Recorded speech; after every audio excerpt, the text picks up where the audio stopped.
Hi, this is Dan Ostrike, creator of the Team Trust Survey. Thanks for joining me in this tutorial on how to take the survey and score it. I'm going to walk through the steps for taking the survey, leaving a place for you to pause the tutorial and come back to it when you're ready to score your results. If you haven't already downloaded and printed out a copy of the survey, I suggest you do that first so that you can have it in front of you as I walk through the steps.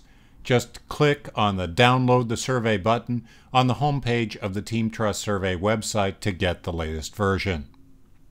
Okay, once you have the survey in hand, you will notice that it begins with some opening material on good and poor uses of the survey.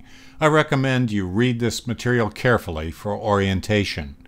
After this introductory material, you'll come to a page of instructions. Here's what you will need to do.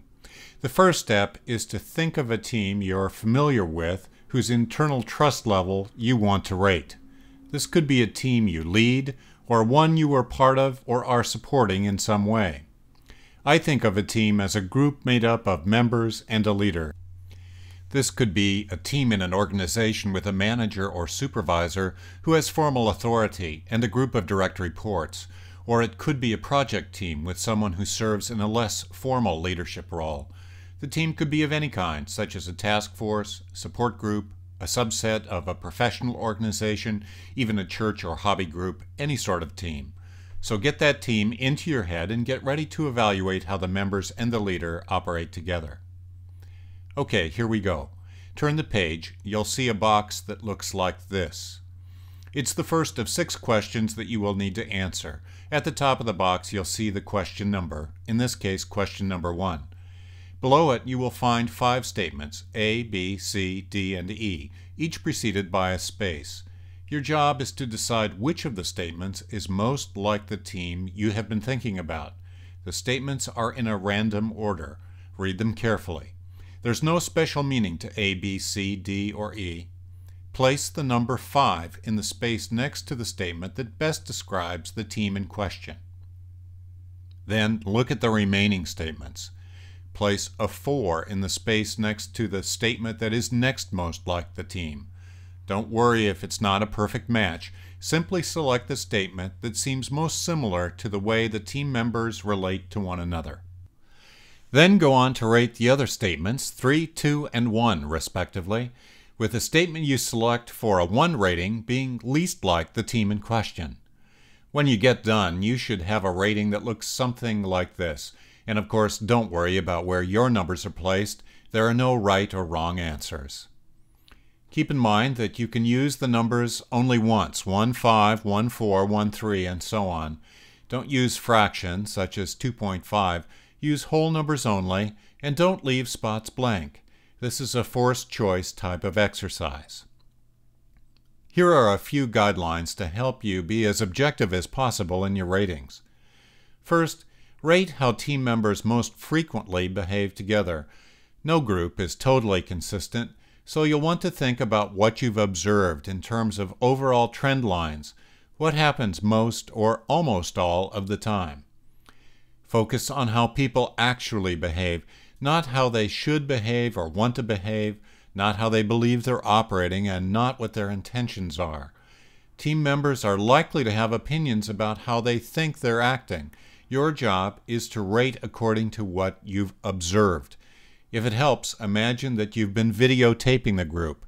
As you read the statements, think about what's actually on that tape that you can see and hear. Finally, keep in mind that it's socially desirable to lead or participate in a highly effective team. And in some organizations, it may not be comfortable acknowledging that a team is less than perfect. As a result, there is a natural bias towards positive ratings. So again, focus on what you've observed on your imaginary videotape, not on what should be happening or how others might see things or want to see things. Okay, you've got your ratings on the first question, so the next step would be to complete your ratings for the remaining 5 questions. It's exactly the same process.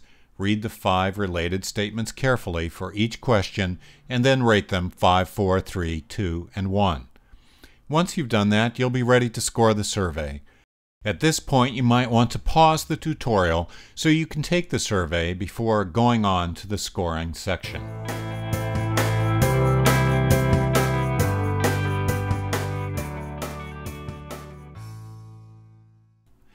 Now let's walk through the survey scoring process.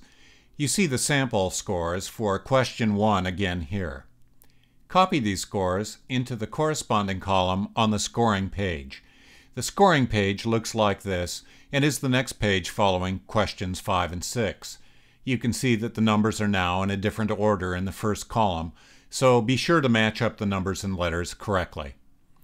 Continue to fill in the numbers for all the questions. Your sheet will end up looking something like this. Next, add up the numbers in each of the rows left to right and fill in your totals in the shaded column on the right. When you complete your sheet, it will show numbers for all the rows. You can check your work by adding up the right-hand gray column, the one called row total. It should add up to 90. If it does not, something's not right. Make sure you added the rows correctly, and make sure you have a 5, 4, 3, 2, and 1 for each question, no duplicate or missing numbers. Now, transfer the numbers in the row total column to the small gray boxes on the following 5 pages. For example, notice the numbers 9 equals plus 2 at the top of the row total column. Transfer the number 9 to the next page under the title Team Trust Levels, Level plus 2. Then transfer the other numbers in the row totals column on the score sheet to the gray boxes on the appropriate pages for +1, 0, -1, and -2. Finally, circle the box with the highest score. You'll notice that each Team Trust level, -2 through +2, is defined by a list of statements. You will want to read through the statements for all 5 levels of Team Trust. The page with the highest score should generally describe the team that you have rated. You'll also notice as you read the 5 pages for ideal, high-functioning, traditional practice, low-functioning, and disintegrating that the statements come directly from the questions you rated. The questions represent 6 different but closely related team characteristics. These characteristics are described in detail on the survey document. Okay, that's it for this tutorial.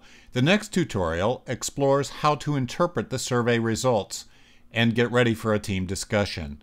The third tutorial is all about creating that discussion. Thanks for listening.